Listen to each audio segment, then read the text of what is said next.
Mesdames et messieurs, bonsoir. Nous sommes vendredi 28 août à la 1 de ce 20h. La CEDEAO vient de tenir par visioconférence un sommet extraordinaire sur la situation au Mali, réunion à laquelle a pris part le président Alassane Ouattara. Les chefs d'État et de gouvernement de la CEDEAO réclament une transition civile et des élections dans un délai de 12 mois en échange d'une levée progressive des sanctions. Le Premier ministre Ahmed Bakayoko prône la paix et la cohésion sociale à Gagnoa. Après Bonoa, dans le sud Comoé, le chef du gouvernement ivoirien a mis le cap ce vendredi sur Gagnoa et Divo, région du Go et du Lokibois, visite consécutive aux récents affrontements qui ont secoué ces localités à l'issue des marches de l'opposition. Nouveau rebondissement dans la course à la présidence de la Fédération ivoirienne de football. Après le rejet de la candidature de Didier Drogba, la FIFA demande l'arrêt immédiat du processus électoral jusqu'à nouvel ordre et invite la FIFA à lui faire parvenir au plus tard ce vendredi la liste des membres de la commission électorale. Soyez les bienvenus sur RTI 1. 10 jours après le putsch contre le président Ibrahim Boubacar Keïta au Mali, la CEDEAO s'est réunie en sommet extraordinaire et réclame une transition civile et des élections. Le président Alassane Ouattara et ses pairs de la CEDEAO ont tenu leur rencontre par visioconférence aujourd'hui. Ils demandent à la junte un retour rapide des civils au pouvoir et des élections législatives et présidentielles dans un délai de 12 mois en échange d'une levée progressive des sanctions. Les explications de Viviane Aimé. C'est depuis la France que le président Alassane Ouattara a participé à ce deuxième sommet extraordinaire par visioconférence sur la situation sociopolitique au Mali. Dès l'entame des travaux, il est revenu à Jean-Claude Brou, président de la commission de la CEDEAO, de proposer l'ordre du jour principal au chef d'État, à savoir l'analyse du rapport de l'envoyé spécial de la CEDEAO au Mali, Goodluck Jonathan, suite à la mission de médiation qu'il a effectuée dans ce pays auprès de la junte militaire. Les dirigeants ouest-africains ont pris acte de la démission et de la libération effective du président Ibrahim Boubacar Keïta et des autres officiels maliens arrêtés depuis le 18 août dernier.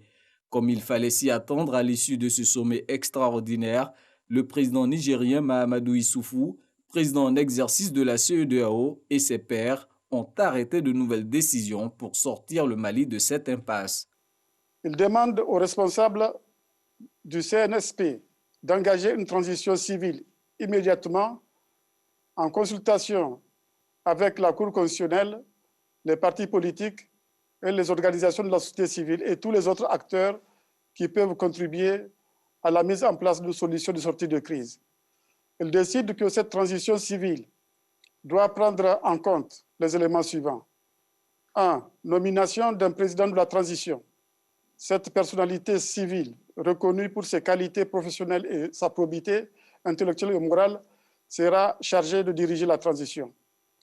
Le président de la transition ne sera pas candidat à la prochaine élection présidentielle. 2. Nomination d'un Premier ministre civil, chef de gouvernement, reconnu pour ses qualités professionnelles et sa probité intellectuelle et morale. Il sera chargé de conduire le gouvernement sous la responsabilité du président de la transition. Ce Premier ministre ne sera pas candidat à la prochaine élection présidentielle. 3. Mise en place rapide d'un gouvernement pour faire face aux différents défis du Mali et en particulier préparer les élections législatives et présidentielles dans un délai de 12 mois. 4. Aucune structure militaire ne devrait être au-dessus du président de la transition. 6.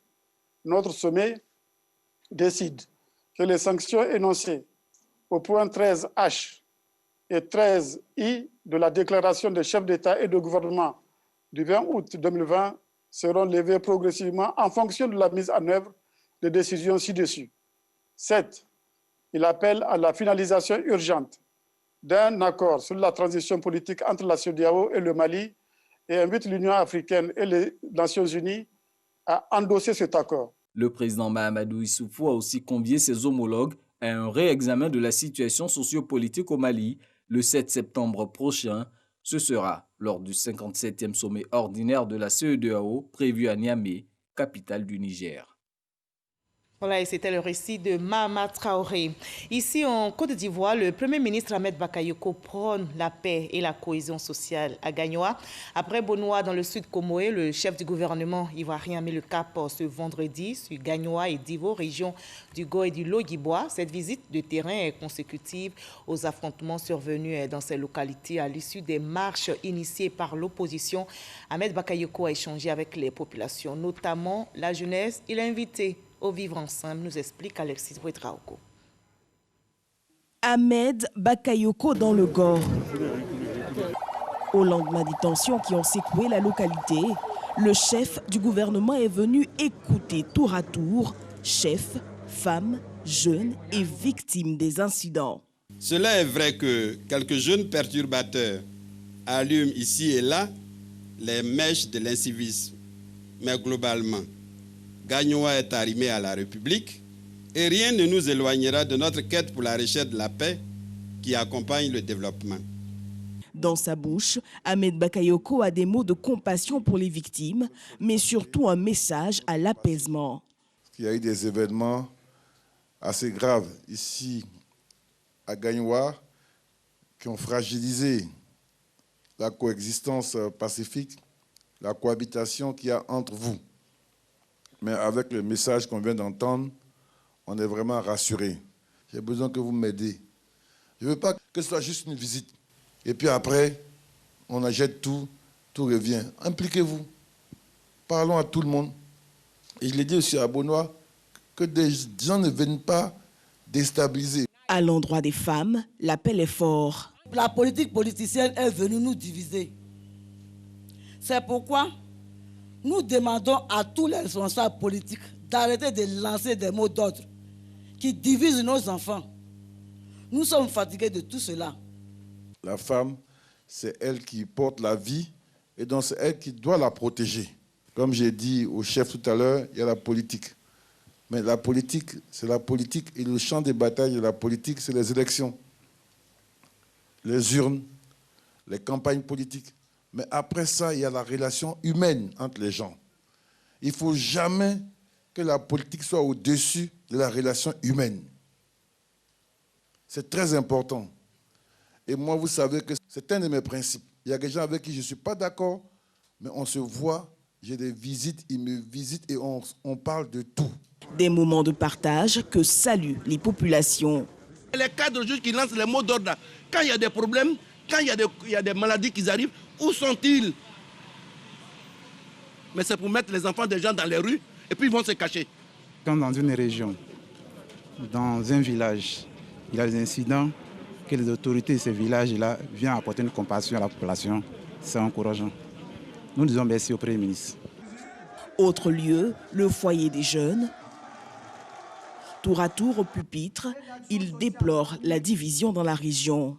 Nous souhaiterions qu'en tant que chef de gouvernement, vous preniez des dispositions utiles afin que plus jamais les affrontements meurtriers, sanglants et des actes de vandalisme dont nous avons souffert ici ne se répètent plus. Les jeunes ont décidé de mettre en place une plateforme qui sera comme un instrument de veille pour prévenir les violences de toute forme. Gagnoa est notre terre nourricière et nous devons arrêter de la souiller en la profanant avec le sang versé. Le Premier ministre invite la jeunesse à prendre en main son avenir. Plus jamais ça ici à Gagnoa. Je suis sûr, je suis convaincu qu'il n'y a pas une famille bêtée, qui n'a pas une grande famille alliée, qui soit Akan ou qui soit Malinki.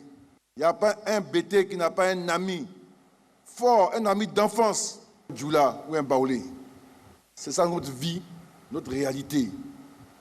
Que la politique ne vienne pas déranger ça, qui est l'essence même de notre vie, qu'est-ce que nous-mêmes nous sommes l'un pour l'autre.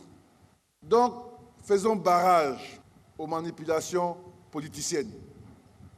Préservons notre cadre de vie, parce que quand il y a des marches pour détruire, c'est nous qui perdons, c'est vous qui perdez. Il ne faut pas gaspiller votre jeunesse.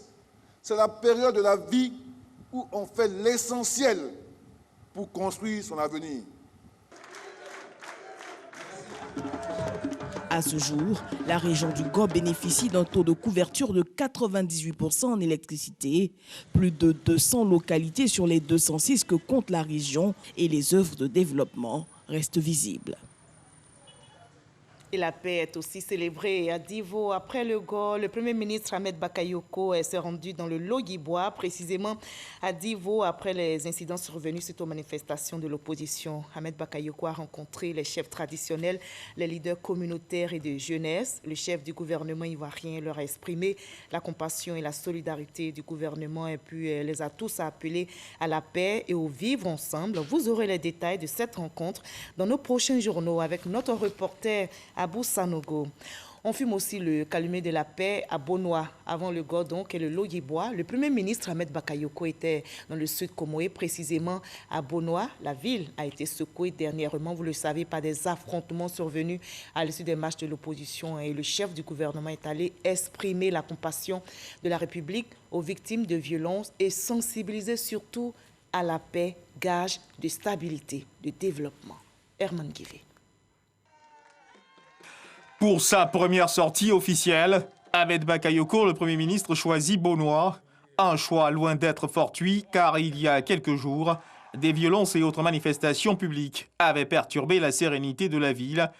Passé la tempête, le calme est revenu, l'heure est à l'apaisement, mais surtout à la sensibilisation à la non-violence. Le chef du gouvernement, Ahmed Bakayoko, a décidé d'aller à la rencontre des populations de Bonois pour leur porter un message de paix. Et c'est l'enceinte de la mairie de la ville qui a servi de cadre à cette rencontre.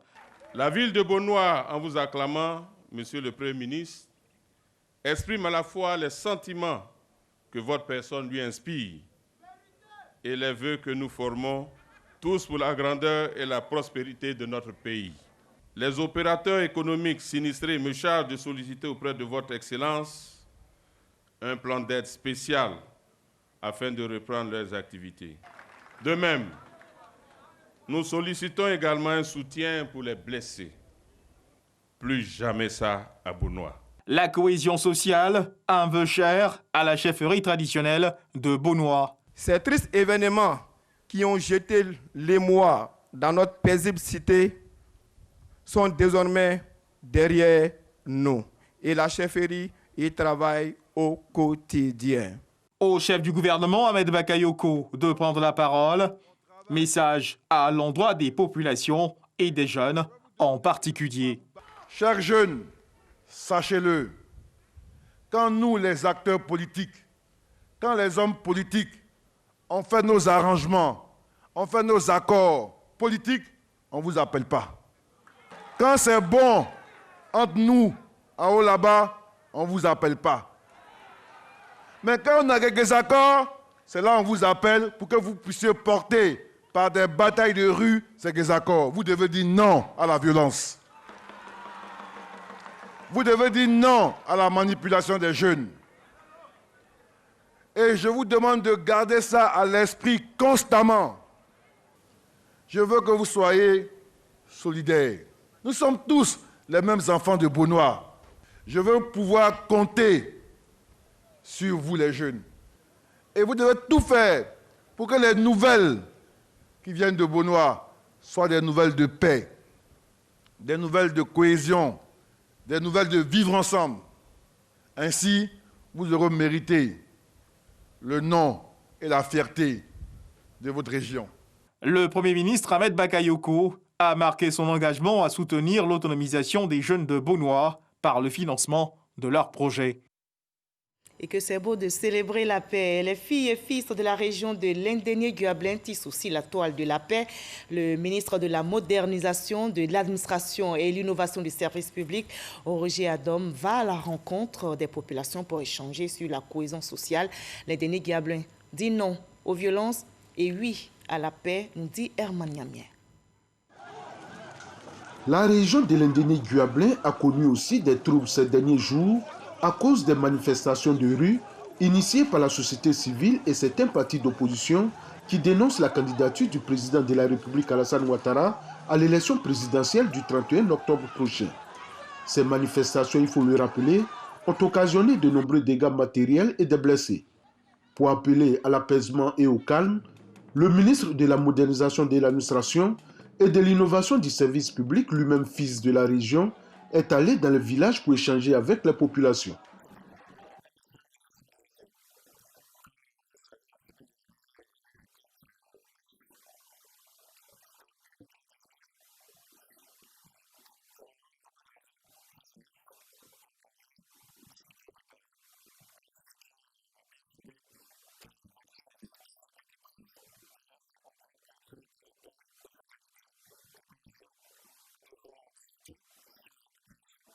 Pour cette journée d'échange avec la population, le ministre Roger Adom a sillonné 8 villages de la région.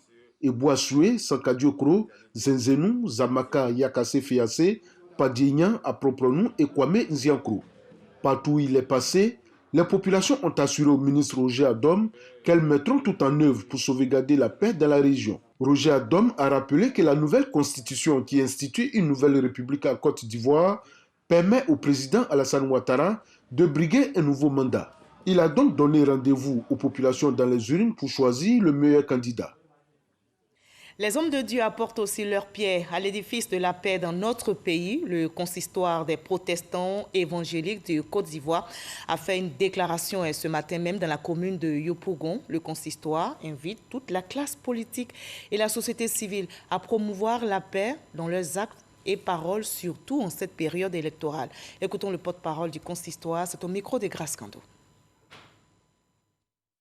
Perte en vie humaine, destruction de biens publics et privés, désaccords entre acteurs politiques et société civile. Autant de situations qui interpellent le consistoire des protestants évangéliques de Côte d'Ivoire à la veille de l'élection présidentielle. Le consistoire fait des recommandations suivantes. Premièrement, à la société civile d'exprimer son opinion librement selon les lois et règles constitutionnelles en vigueur, aux magistrats d'accomplir de façon impartiale leur mission de protecteur des droits civils et politiques, aux acteurs politiques de privilégier le dialogue et d'éviter d'instrumentaliser la population, à tous les habitants de la Côte d'Ivoire, d'éviter de se laisser instrumentaliser ou de poser des actes de nature à provoquer toute dégradation du climat social. Le consistoire invite le peuple de Dieu à pratiquer ce qui suit. Un moment de jeûne et prière de 3 jours dans toutes les églises locales. Une veillée de prière sur toute l'étendue du territoire, dans toutes les églises locales, le vendredi 4 septembre 2020, de 22h à 5h du matin, qui clôture le moment de jeûne. Que toute la sainteté et toute la puissance de Dieu de paix se répandent sur toute la Côte d'Ivoire. Le consistoire demande aux chrétiens de toujours intercéder pour la Côte d'Ivoire afin de garantir la cohésion sociale et la paix.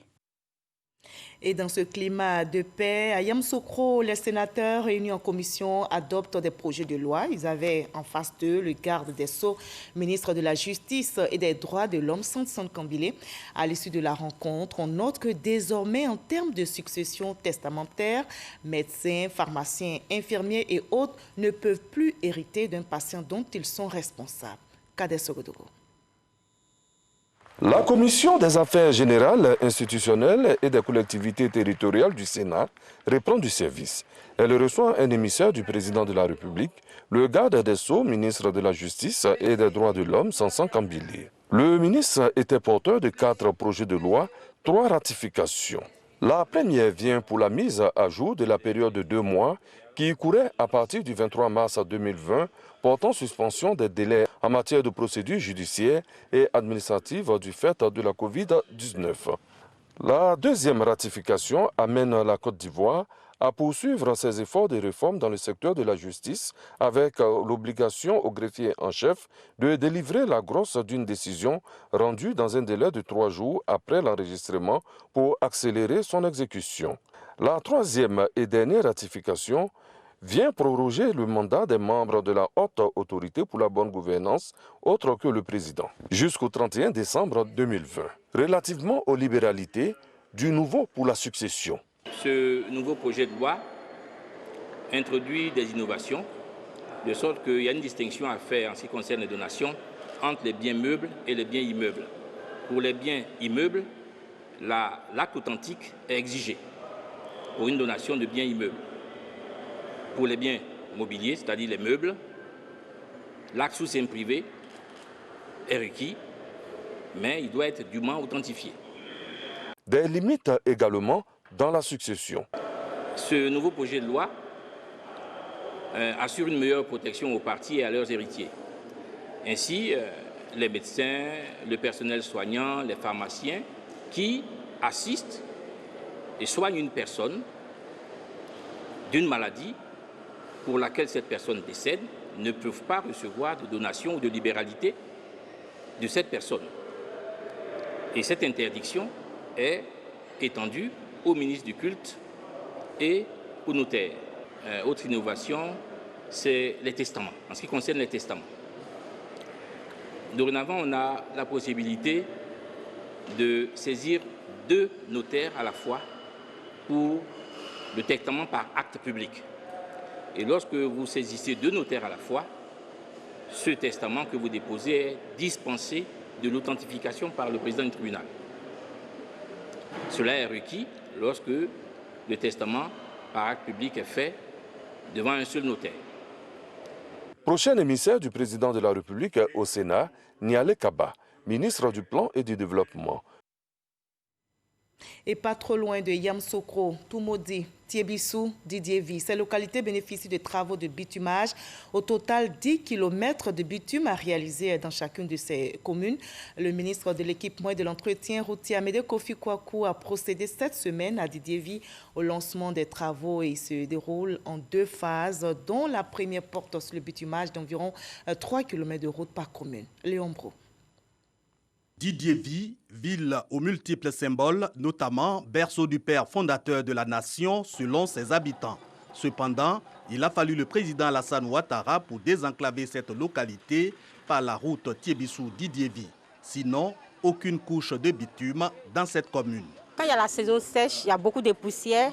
Les gens sont enrhumés, les habitants pas assez salis.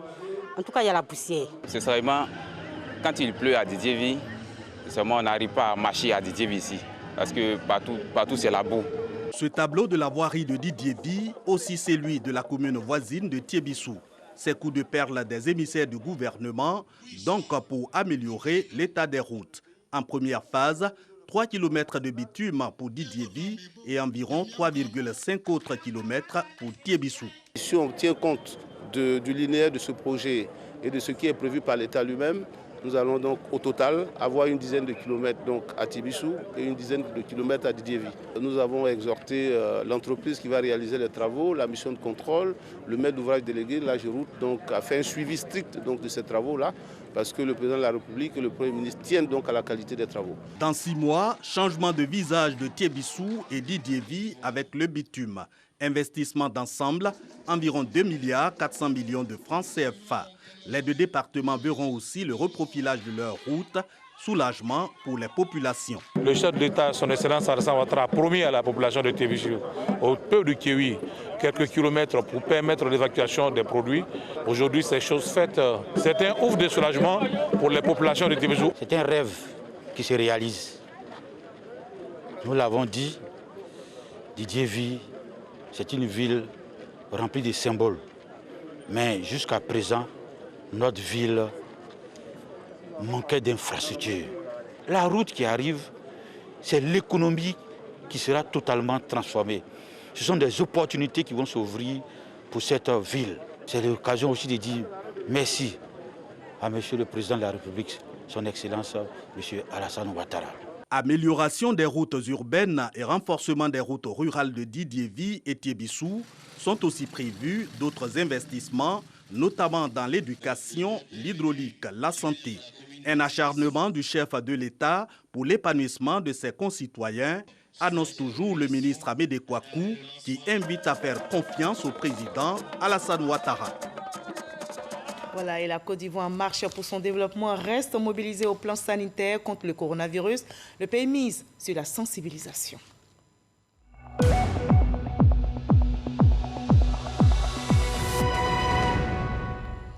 Les autorités sanitaires continuent de nous interpeller. Le coronavirus sévit et menace toujours notre santé. Ce vendredi, on dénombre 95 cas confirmés sur 1028 échantillons prélevés, 176 nouvelles guérisons, 0 décès. La Côte d'Ivoire compte à ce jour 1367 cas actifs. Attention donc à ne pas relâcher dans l'observation des gestes barrières. Préservons notre santé et celle des autres en appliquant ces gestes qui sauve.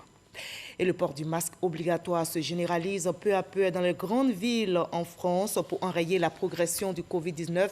Il s'agit d'une contrainte raisonnable selon le président français Emmanuel Macron. Ce vendredi 28 août, donc, le port du masque obligatoire est entré en vigueur dans tout Paris et sa proche banlieue où le virus circule activement. Jusqu'à présent, il n'était exigé que dans certains quartiers ou rues très fréquentées.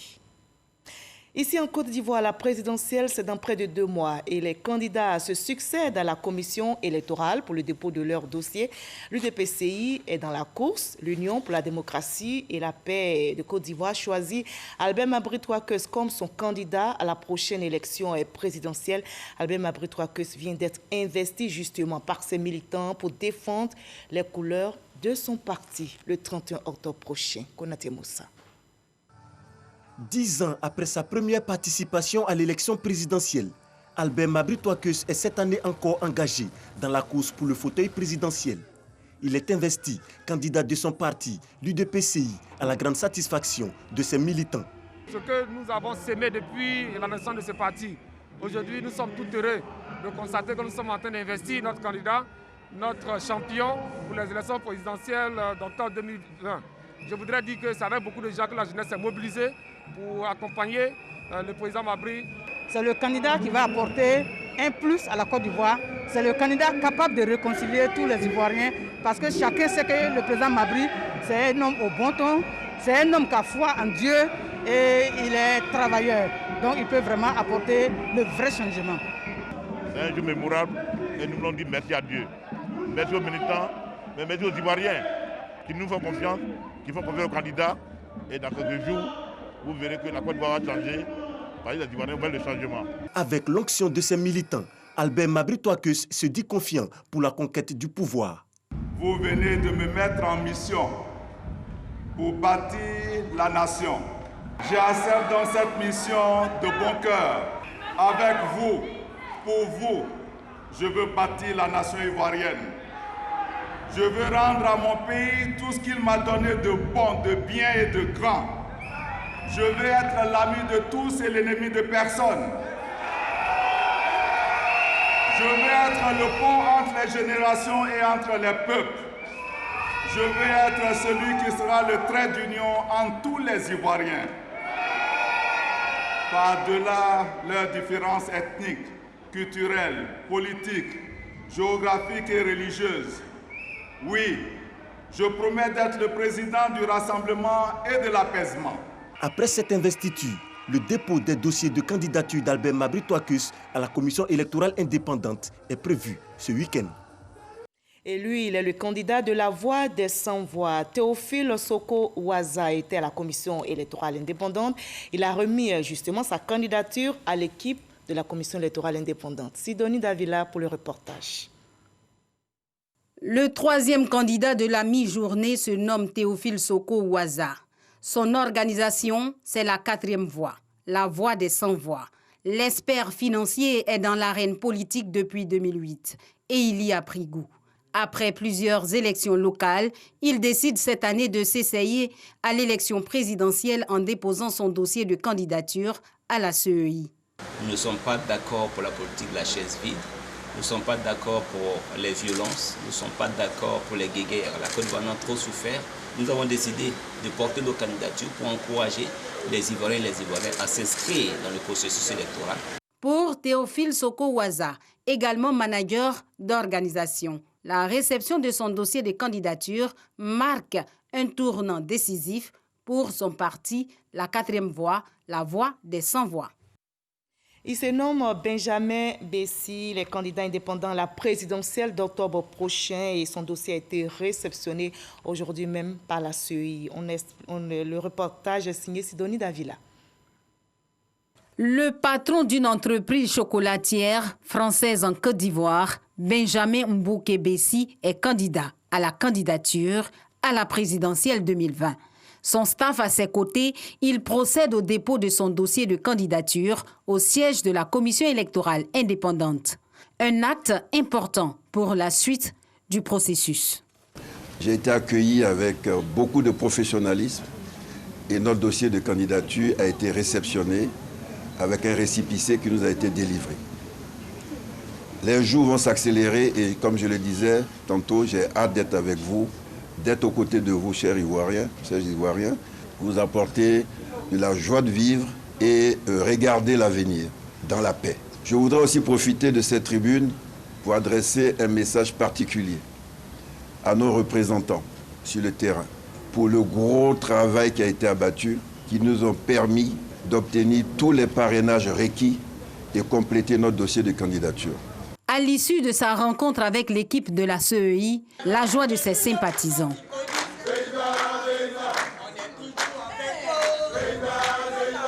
Candidat indépendant, Benjamin Mbouke Bessi ne manque pas de dire à qui veut l'entendre que sa candidature est le symbole de la continuité de l'État au regard des performances qui ont déjà été réalisées.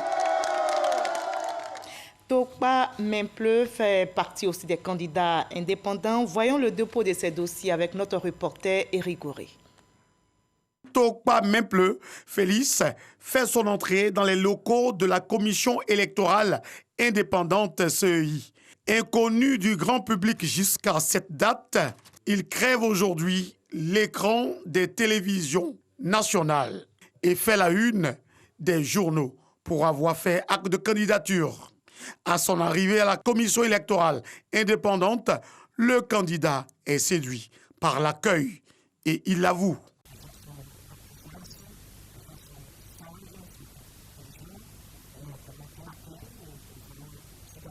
Malgré ses dossiers incomplets, Tokpa Mempleu Félix est porteur d'un message.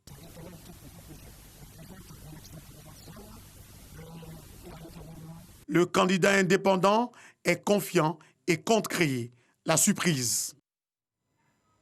Mamadou Meïté a aussi déposé sa candidature à la CEI. Il ira sous la bannière du PPR Africa, le parti progressiste pour la renaissance africaine à la présidentielle d'octobre prochain. Éric Goré. Meïté Mamoudou est le représentant du parti progressiste pour la reconnaissance africaine PPRA. Il s'est rendu à la commission électorale indépendante avec pour ambition de diriger la Côte d'Ivoire. Des documents manquent à son dossier. Il a fourni seulement que 3 sur les 13 documents demandés. Mais Meïté Mamoudou ne désespère pas. Nous exerçons la politique projet de société contre projet de société, programme de gouvernement contre programme de gouvernement, objectif contre objectif, vision contre vision, méthodologie contre méthodologie, méthode contre méthode. Et on peut y arriver.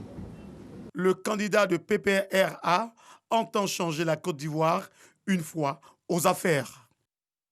Et je rappelle que la présidentielle en Côte d'Ivoire est prévue le 31 octobre prochain. Au chapitre culture de ce 20, notez qu'elle a servi la culture durant toute sa vie. Il s'agit de Rose Marie Guiraud qui s'en est allée, hélas, le 20 avril dernier. Le monde des arts, la tutelle et les admirateurs ont tenu à lui rendre un dernier hommage au cours de la levée du corps ce matin à Ivosep, Trècheville, remise du drapeau national à la famille, hommage militaire, témoignages et de l'émotion ont rythmé ce moment, nous rapporte Franck Quadio. Ivosep Trècheville. L'hymne national en l'honneur d'une dame de culture, Marie-Rose Guiraud. Le drapeau tricolore présenté, puis remis à Emmett, son époux, par le ministre d'État Patrick Hachi, représentant le président de la République, Alassane Ouattara. C'est l'hommage de la nation. À la salle Félix Houphouët-Boigny, c'est bientôt l'ultime au revoir. La dimension humaine de l'artiste est relevée par le célébrant. La famille, quant à elle, remercie autorités et acteurs culturels pour les différentes célébrations. Un sentiment de reconnaissance partagé par tous. Marie-Rose Guiraud aura marqué de son empreinte l'art de la scène en Côte d'Ivoire. Quand je suis rentré à l'Institut national des arts en 1974, elle a été mon professeur de danse. Et avec elle, j'ai redécouvert les pas. On n'avait pas les pas de terroir et c'est celle qui nous a appris ces pas-là, principalement à moi. Ce que je garde d'elle, c'est une battante. Et Marie-Rose Guiraud, artiste, chorégraphe, a beaucoup apporté à la culture. Et moi-même, je suis un acteur culturel. Et je peux dire que Marie-Rose Guiraud, c'est mon aînée. Je suis vraiment triste pour le peuple ouest, je suis triste pour la culture ivoirienne. Nous savons tous ce qu'elle a apporté à la Côte d'Ivoire, aussi bien au niveau national qu'au niveau international. C'est une philanthrope, c'est une dame de grande prestance qui, à travers ses œuvres artistiques, a pu hisser le drapeau de la Côte d'Ivoire à l'extérieur. Née en septembre 1944 à Quibli dans l'ouest ivoirien, Marie-Rose Guiraud crée le Ballet national en 1975, un an après la création de la troupe Les Guirivoires. Longtemps restée outre-Atlantique, elle rentrera en Côte d'Ivoire en 2012. Avril 2020, l'artiste s'éteint et laisse à la postérité une école internationale de danse et un immense réservoir de créativité, l'EDEC. Et notez que Alla Thérèse a aussi quitté définitivement la scène il y a quelques mois et elle était une source d'inspiration pour nombre de chansonniers et même des personnalités politiques qui ont tenu à lui rendre hommage aujourd'hui. Voyons la levée de corps avec notre reporter Issa Tchonayo.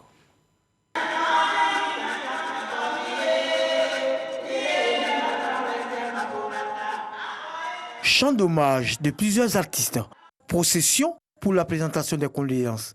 Quadio amena Alla Thérèse, plus connu sous le nom d'Alla Thérèse, a eu droit ce vendredi aux honneurs de la nation.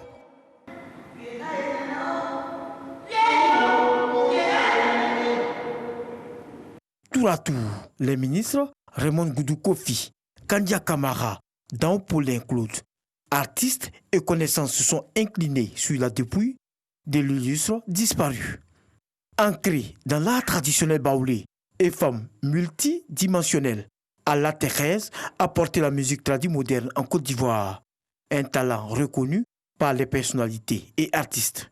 Maman Alla Thérèse, que dis-je? La beauté au féminin.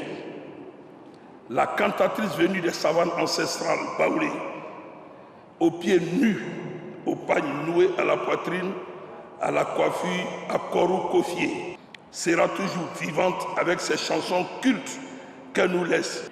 Alla Thérèse est un personnage fédérateur qui constitue pour la Côte d'Ivoire une véritable richesse patrimoniale. À travers sa chanson, elle a valorisé le patrimoine immatériel. Par sa danse, c'est toute la richesse chorégraphique du grand centre qu'elle a révélée au monde et valorisée sur la scène nationale et internationale. Pour service rendu à la nation, Alla Thérèse a été faite commandeur dans l'ordre du mérite culturel ivoirien. Occasion pour la ministre de la Culture et de la Francophonie de déclarer que l'artiste reste immortel. Toutes les régions se reconnaissaient en Alla Thérèse, de nord au sud, de l'est à l'ouest, en partant par le centre. Alla Thérèse était un monument, une artiste intemporelle. Depuis son Excellence, Monsieur le Président Félix Houphouët-Boigny, à ce jour, Alla Thérèse a toujours été l'icône de la musique traditionnelle en Côte d'Ivoire. Pour rappel, c'est le 19 janvier 2020 que Alla Thérèse a arrangé définitivement le micro. Une veillée est prévue ce jour suivi de son inhumation ce samedi à Bofia, village situé dans le département de Toumoudi. Voilà, et ainsi va la vie. À la Thérèse, Marie-Rose Guiraud resteront à jamais dans nos cœurs. Dans l'actualité sportive, ce nouveau rebondissement dans la course à la présidence de la Fédération ivoirienne de football. Après le rejet de la candidature de Didier Drogba ce jeudi 27 août, la Fédération internationale de football FIFA demande l'arrêt immédiat du processus électoral et ce jusqu'à nouvel ordre. En outre, la FIFA demande à la FIFA de lui faire parvenir d'ici ce vendredi 28 août plusieurs documents, notamment la liste des membres de la commission électorale. La FIFA veut désormais obtenir une vue d'ensemble du processus électoral afin de garantir un bon déroulement de l'élection. Promouvons la paix. Je vous retrouve avec le même plaisir à 20h, mais déjà à 13h, vous avez rendez-vous avec Hamza Diaby demain. Très belle soirée. Prenez soin de vous.